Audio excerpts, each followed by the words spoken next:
So Poland, which we've kind of learnt a little bit about, moving the borders and that sort of thing.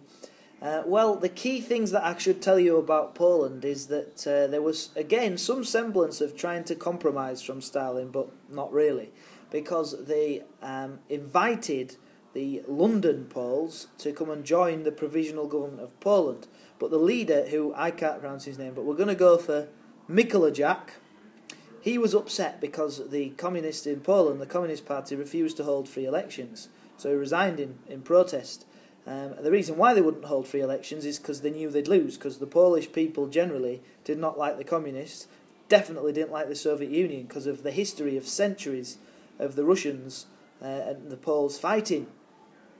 So they actually did have an election in January 1947, and Mikolajczak, whose name is probably not pronounced like that, asked the British and the US to send people in to observe the elections, to check everything was above board and being done properly.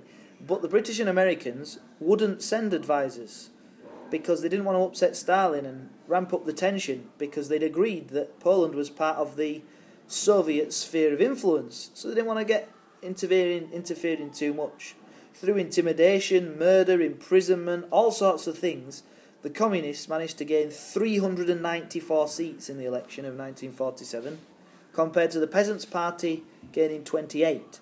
And the Peasants' Party were really the most popular party. They'd have probably won the election if it had been free and democratic. They kind of fixed the elections in 1947, and Poland had to join Cominform, had to become part of the Eastern Bloc, had to accept everything the Soviets had done to them, like take part of their land. We know about Yalta and removing the borders and letting the Home Army die. That's all on your sheet, but those are the key things. Poland.